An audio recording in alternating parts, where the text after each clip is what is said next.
In this video, I will tell you about 10 weapons that won America World War II. It is very obvious to guess that atom bomb ended World War II. But, in the Pacific Ocean, Germany surrendered to Allies on 7 May, 1945. And atom bomb was used on 6th and 7th of August, 1945. Then what defeated Hitler in Europe? Let's continue to know about that. Number 10. Ka-bar knife. In 1942, the Union Cutlery Company proposed a new combat knife design for the United States Marines, which was accepted and soon became standard issue for everyone in the Corps.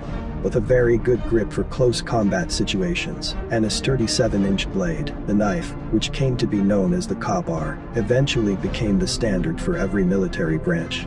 It also served as an all-around tool for opening up ammunition crates and cutting through other obstacles. Number 9. Mk2 Fragmentation Grenade. Also known as Pineapple Grenade, the standard issue US hand grenade during the World War II. It was simple to use. It had a fuse time of 4 to 4.8 seconds, giving soldiers the option of either throwing immediately or holding on for a second or two to reduce the enemy's ability to throw it back.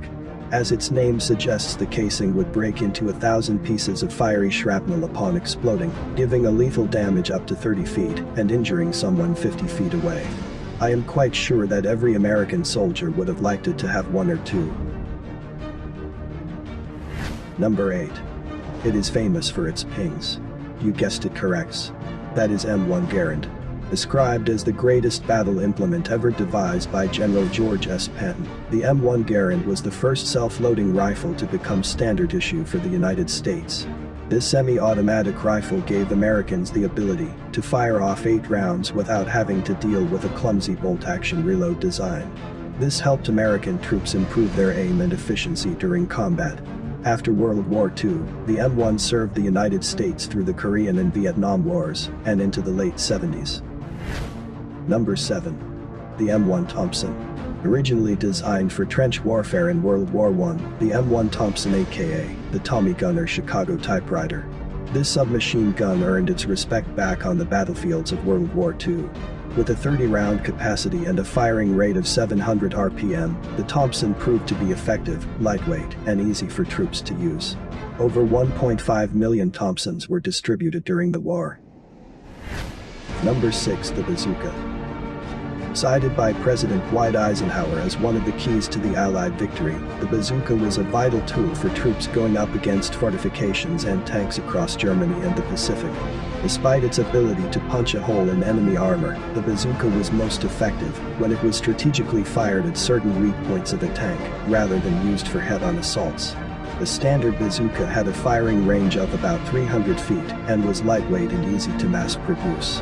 During the course of the war, there were nearly 500,000 bazookas produced for combat. Number 5. It is M2 Browning.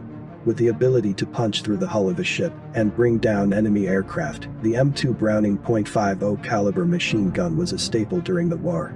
Almost 2 million M2s were produced for the troops. They were among the most versatile weapons available, arming soldiers on land, in the air, and on the water.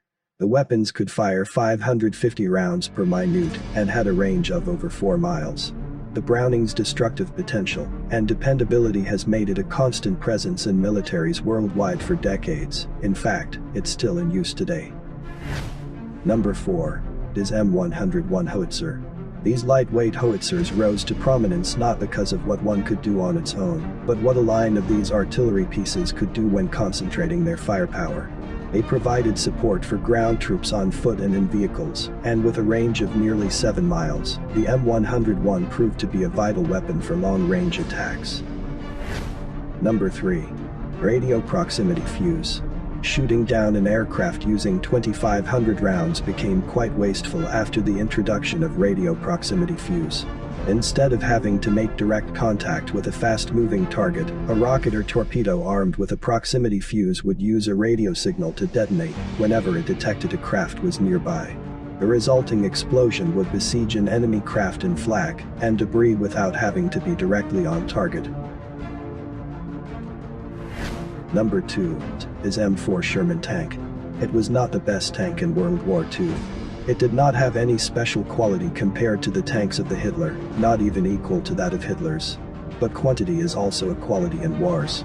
America's ability to mass produce them resulted in the manufacture of nearly 50,000 between 1942 and 1946. It was made for the speed and efficiency at the expense of indestructibility. This tank was armed with a turret gun, support machine guns and 5-man crew. Donald Duck model used by the British that allowed the tank to float to shore during the Normandy landings, which was the largest seaborne invasion in history. Number 1. B-17 Flying Fortress. It was developed by Boeing in 1930s. This massive plane featured 9 machine guns and could carry 4,500 kg of explosives. It was mounted with 10.50 caliber machine guns. This gave the Allies a distinct advantage from the skies. Turrets mounted on across their frames, providing fire support so they could drop their payloads of bombs. Around 640,000 tons of bombs were dropped on Nazi Germany by B-17s during the course of the war. Despite their heavy weight and size, they had a top speed of over 450 km per hour. That is all for this video. If you subscribe, we will interact soon.